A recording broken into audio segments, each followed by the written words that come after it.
va, sutikom čia organizatorių Arūną šito renginio ir trumpai apie renginį galit porą žodžių. Na, jogos dienos renginys skirtas apjungti daugelį tų, kurie praktikuoja jogą ir įvairios rūšios jogos. Taip pat tie, kurie ieško kažko galbūt netradiciško, kad ir mūsuose. Joga, kaip žinoma, atėjus iš rytų ir labai daug yra tiek žinių, galima sakyti, psichologinių, tiek gilių dvasinių žinių, tiek netgi fizinio kūno žinių apie sveikatą. Dabar jau jisai yra kaip ir 5 iš viso, Vilniuje 2 kartą, Kaune 3 kartus darėm. Nu ir tikimės, kad tai taps tradicija, vis kaip ir gražėja tas renginys, didėja, bent jau Vilniui. Tai vat, tikimės, kad bus ir kitais metais. Nu tai va, tai mes ką tik buvom paskaitoj pas lektorį Robertą ir jis tada plačiau truputį apie save papasakos, kas jis yra. Sąmoningumo mokykla Gyvenimo rytas gimė prieš 6 metus, tiesiog mano viduje, ir šita mokykla skirta žmonėms, kurie nori būti laimingi, kurie jau pajuto gyvenimo nepilnatvę, to paprasto materialaus buitinio gyvenimo ir nori eiti ir atvert savyje tą tikrąjį meilės laimės šaltinį. Ir sąmoningumo mokykla būtent ir skirta tam. Joje yra informacija, kuri iš karto vedama į vidų, iš proto į širdį. Ir štai šita informacija, jinai yra taip sustyguota, kad jinai sudaro kompleksą, kuris leidžia protui nusiraminti ir sutikt pasižiūrėti į kitą gyvenimo pusę. Ir štai tada, kada mes einam su tuo dalyku gilyn į save, ten atsiveria. Atsiveria tai, ko negalima pamatyti protu, ko negalima išmastyti. Tai galima tik tai pajaust, patirt savo viduje. Ir būtent per patyrimą, per šito ramybės centro atradimą ir jo patyrimą žmogus gali tapti laimingu. Ne tik gali, jisai turi. Atėjom prie stendo serijos. Kaip jūsų ta, kad čia praktika nepavadinsi, jūsų tas messages visuomeniai gali padėti dvasiškai augti žmonėms? Taip, mes šiek tiek galime pristatyti, kad tai yra pakylėtųjų mokytojų laiškai, perduoti per Baltosios brolijos pasiuntinę Tatjaną Nikolajeviną Mikušiną.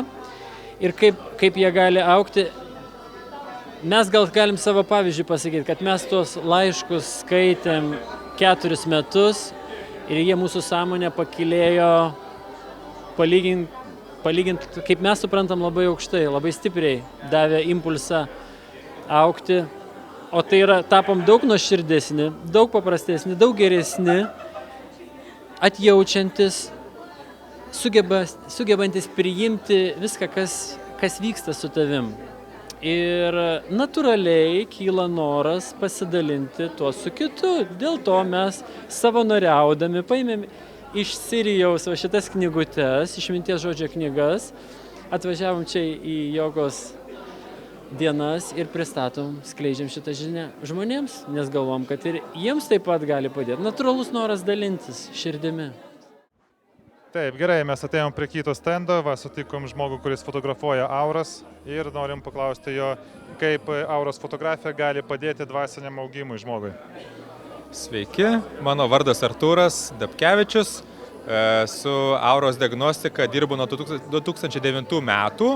Ir gana plačiai tai yra šitas metodas taikomas jau Lietuvoje įvairiuose festivaliuose ir jogos dienose irgi, visose ir buvau. O kaip gali padėti dvasiniam augimui? Tai pirmiausia, tai yra suvokimas, sužinojimas informacijos apie save. Reiškia, nuėmus duomenis, nuskaičius informaciją nuo žmogaus, čia visa diagnostika daroma nuo pirštų. Kodėl nuo piršto? Todėl, kad į mūsų rankas ateina kanalai, meridianai iš visų organų sistemų. Ir čia yra jų projekcijos. Tai reiškia, nufotografuojam specialių prietaisų Kirliano metodu veikiančių, yra programos, kurios tos duomenis apdoroja ir gaunamas visas biolauko, auros vaizdas, čakrų, reiškia duomenys, aktyvumas, ten balansas ir organų sistemų visa būklė. Tai būtent jeigu kalbėti apie dvasinę tą visą evoliuciją žmogaus, tai aišku geriausia žiūrėti per čakrų sistemą. Vėlgi matom, kokie yra centrai aktyvūs kokie yra galbūt nuslopinti pa žmogų, balansas yra ar centre, ar yra išsiderinę ir atitinkamai pagal tai yra informacija žmogui, aš duodu rekomendacijas, kaip dirbti su tuo, kaip koreguoti tas būsenas ir panašiai. Tai va, tai labai gali tikrai pasinaudoti, pasitarnauti žmogaus dvasiniam augimui. Ypač tai va, viršutiniai centrai, 6-7 čakra. Va. Dabar baigėsi kundalini jogos pamoka ir prieš mus yra mūsų mokytas, kaip sakėt, instruktorius kundalini jogos. Galit gal 3 sakiniais pasakyti, kas yra kundalini joga? Kundalini joga pagal Jogi Bhajano tradiciją, nes šiaip daug kas moko kundalini jogos, bet čia yra, ką mes praktikavom, tai būtent pagal Jogi Bhajano tradiciją. Ir šiaip kaip jinai yra įvardinta, tai pati stipriausia dvasinė praktika ir laimės technologija, tai yra mokslas. Kaip jinai padeda žmogui dvasiškai augti, jeigu padeda, aišku? Jo, jinai pirmoje eilėje tai dirba konkrečiai su pasąmonė, kur yra mūsų baimės programos, kurios trukdo mums iš tikrųjų reikštis mūsų esmei. Tai jinai konkrečiai dirba su pasąmonė. Tuo pačiu plečia labai stipriai sąmonę žmogaus ir ateina suvokimas. Sako, tu to tiki, aš tiesiog žinau. Sahadža jogos meditacija, čia atstovas yra, trumpai pristatykit, kas čia yra per veiklą. Tai sveiki, aš esu Tomas Drunga, aš esu Sahadža jogas, aš užsiimu meditaciją ir kartu mes visi mokiname ir kitus žmonės medituoti, kas tik tai nori išmokti. Mūsų meditacija, Sahadža joga, jos pats pagrindas yra kundalinė energijos pažadinimas. Kiekvienas žmogus gyvas turi kundalinę energiją, kuri yra kaip miego būsenoje. Ir jeigu mes tą energiją pažadiname, tai jie pakyla per mūsų visą centrinę nervų sistemą, per visus energetinius centrus arba čakras vadinamas. Ir jie, kaip vidinė mūsų motina, jie mūsų rūpinasi, mūsų balansuoja, valo visus tos mūsų centrus. Ir to dėka mes galime visiškai be savo pastangų, bet tik tai skirdami šiek tiek laiko meditacijai kiekvieną dieną, susibalansuoti, pasiekti galų gale vidinę ramybę, džiaugsmą, taiką ir atsikratyti, ko gero, visų problemų, kurios mus slegia kiekvieną dieną. Jogos mokytojas būsi, taip? Taip, jogos instruktorė Gražina. Taip, porą žodžių apie jūsų jogą, kuom skiriasi nuo kitų jogų. Šiaip visos jogos kažko skiriasi vienos nuo kitų. Tai priklauso nuo pačio instruktoriaus, ką instruktorius pasirinka, ką jisai geriausiai išjaučia, tą jisai geriausia gali duoti ir savo mokiniams, kurie ateina, ir tiem, kurie praktikuoja jogą. Aš daugiau laikausi tos fizinės pakraipos jogos, kadangi esu pati profesionali balerina ir ta mano joga tai yra tokia kaip ir baleto tąsa. Kaip vadinasi jūsų joga? Visa joga, kuri yra fizinės praktikos, vadinama hatha joga, bet aš daugiau jungiu tos judesius kaip į bendrą šokį. Apjungiu jogą kaip šokį. Ir kaip joga padeda dvasiškai augti žmogui? Visapusiškai padeda, to net nepaneigsit. Joga padeda viskam. Ir fiziniai praktikai, fizinė praktika, fiziniam kūnui ir dvasiškai padeda augti. Atrodo, kad mes darom fizinius pratimus, bet iš tiesų tie fiziniai pratimai leidžia mums ir atsipalaiduoti, ir pajausti savo vidų, nuraminti mintis. Automatiškai atsiranda kažkoks ir dvasingumo pojūtis. Iš karto porą žodžių apie save, kas jūs esat. Oi, nežinau, čia pats turbūt sudėtingiausias klausimas žmogui, kas aš esu ir amžinas. Žmonės į kalnus išeina medituoti, kad atrastų šitą atsakymą, kas aš esu. Gerai. Tada ką atstovaujat tada? Vėlgi, nežinau. Todėl, kad ką aš atstovauju, apie gongus gal ar ne, konkrečiai kažką papasakot. Pasakysiu, ko užsiemu. Užsiemu garso terapiją. Kaip gali tiesiogiai padėti žmogui, jeigu žmogus nekartą nebuvęs tokioje terapijoje, kaip aš šiandien irgi patyriau šitą, tai man toks labai įdomus įspūdis liko. Tai kaip porą žodžių maždaug, ką žmogus gautų atėjęs čia? Kaip mano mokytojas mėgsta sakyti, gali pamiršti pirmą bučinį, pirmo gongo niekada nepamirši. Tačiau labai dažnai, kada girdi pirmą gongą, yra jausmas, kad tu girdi ne pirmą kartą. Ir tai yra todėl, kad tai yra garso pati esmė natūraliai reiškiasi mumise. Ir jeigu žiūrėsime į senovinės tradicijas, kur yra terminas anahatnat, kuris reiškia savaime egzistuojantį garsą. Ir garsas, kuris nereikalauja, kad būtų sukurtas. Garso esmė kaip vibracijos esmė, kaip gyvybės gyvybę, meilę. Ir tai yra mumise. Ir tai yra tarsi ryšys tarp... Tai yra ta jungiamoji grandis. Garsas iš esmės tarsi mes patys iš garso būtume. Žmogus ateina įvairiausiais ketinimais. Vieni dėl sveikatos, kiti dėl, kaip sakiau, dėl dvasinio augimo, kiti dėl kažkokios įdomios patirties, treti smalsumo. Tačiau dažnai gauna ir tą, ir kitą. Porą žodžių, kaip aiškus matymas ir mąstymas gali padėti dvasiškai augti žmogui.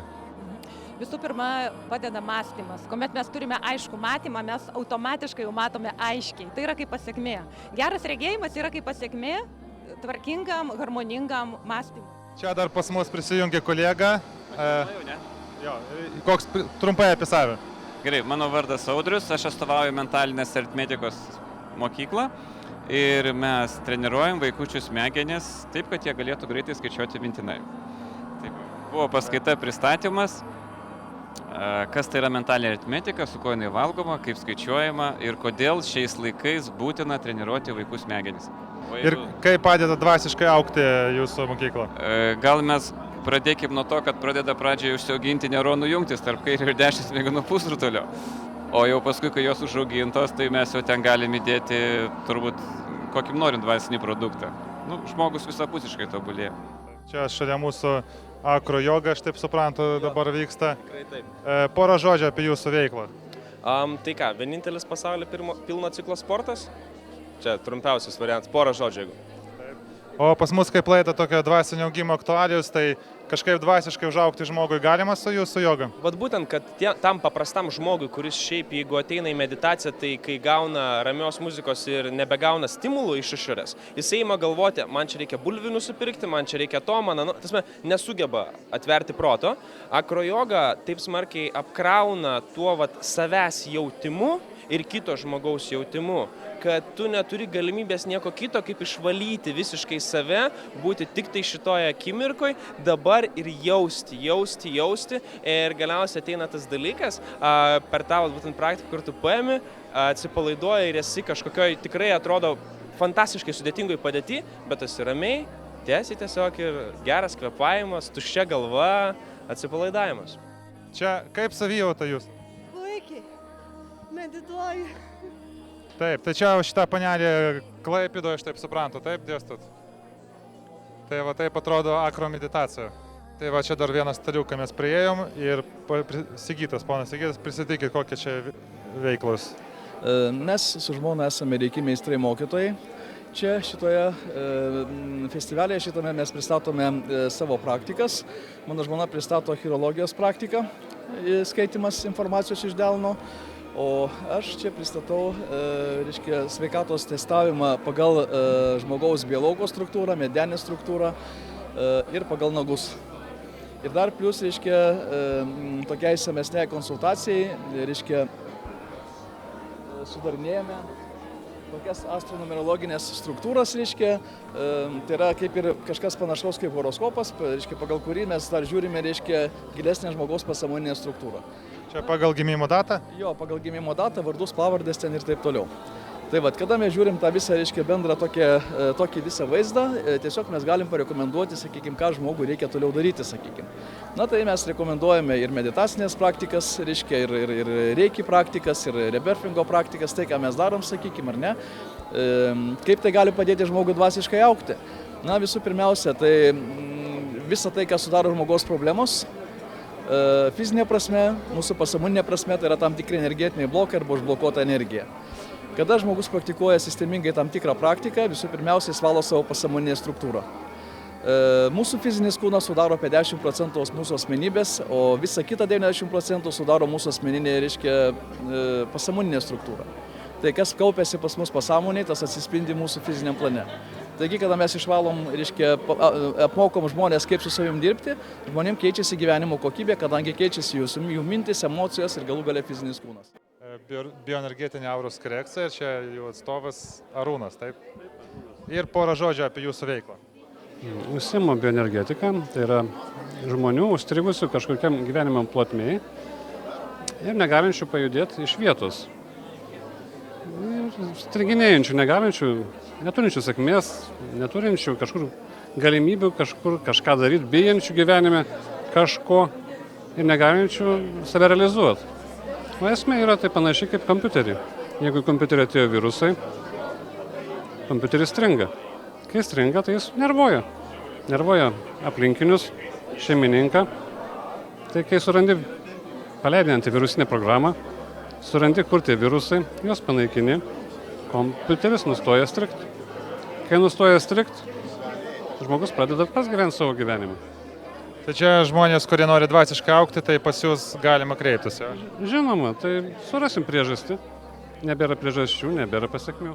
Čia mes dar sutikom vieną dėstytoją, atėjau čia su vaikais, su šeima ir ves paskaitą per jogos dienos. Tai porą žodžių apie save.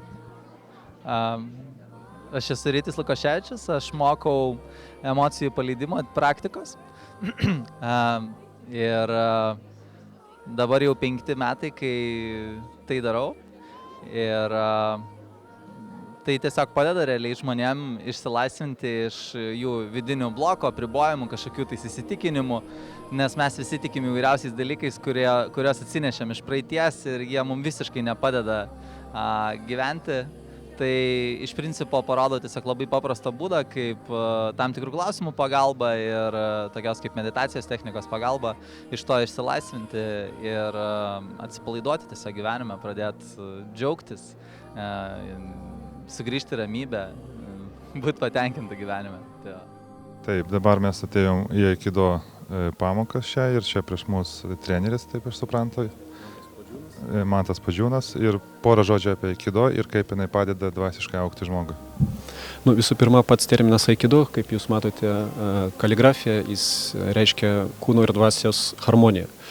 Tai mes savo užsiėmimuose, savo praktikoje stengiamės irgi tą vientisumą ir tą jungtį puoselėti. Ta prasme, tai nėra vien tik tais, sakykime, dvasinis augimas be judesio, o per judesį, per tuos technikas, kurias mes šlifuojame salėje, mes stengiamės suprasti savo pasaulėžiūros tam tikras koncepcijas, bet ne tik suprasti ir įgyvendinti čia ir dabar. Taip, tai va, suradome lankytoją, kuris 3 dienas jau čia lankosi, kaip mes matėm, tai kaip jūsų nuomonė ir tokie rinkiniai reikalingi mums?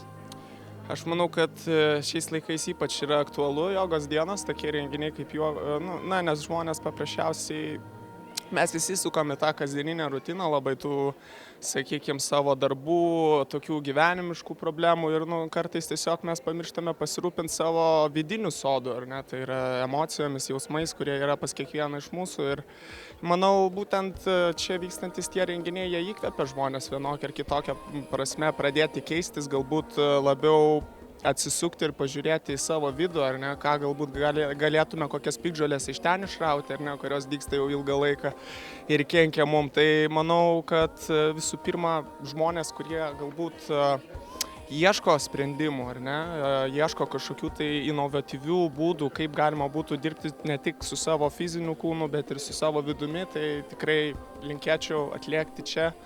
Galbūt, jeigu nespėjote šiais metais, tai būtinai pasirodyti kitais, nes gausit labai stiprų įkvėpimą ir tiesiog pasisemsit labai daug naudingos išminties gyvenime. Tai va, tai dar vieną lankytoją mes suradom. Koks jūsų vardas? Janina. Kaip supratau, jūs 2 dienas čia, taip. Ir ar jūs gavote to, ko tikėjotės iš šito renginio?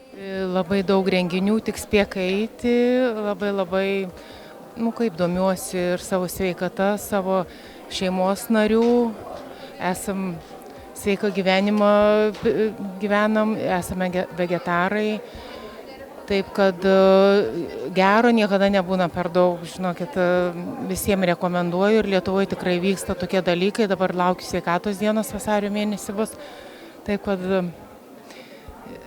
kuo daugiau žmonių, kad vyktų tokius renginius ir kuo daugiau tokių renginių. Ačiū labai visiems organizatoriam. Taip, tai va, dar vieną mergaitę sutikom ir sako, kad 2 dienas čia randasi, tai porą žodžių apie save. Esu Viktorija Petkutė, užsiimu programiniu siuvinėjimu. Jogos kol kas nepraktikuoju, bet semiuosi teorinių žinių, kad galėčiau praktikuoti. Ir kaip, ar jūs gavote šitų renginių to, ko tikėjotės iš visų tų dienų? Taip, kadangi atėjau apsirengusi ne mankštoms, ne sportui, tai atėjau ir tikėjausi teorinių žinių ir jas žinoma gavau. Norėjau pasisemti įvairių metodikų, kaip kontroliuoti savo emocijas, valdyti, kokios mintis turėtų vyrauti ir viskas prasideda vis dėlto nuo žinių, tada pereina prie praktikos.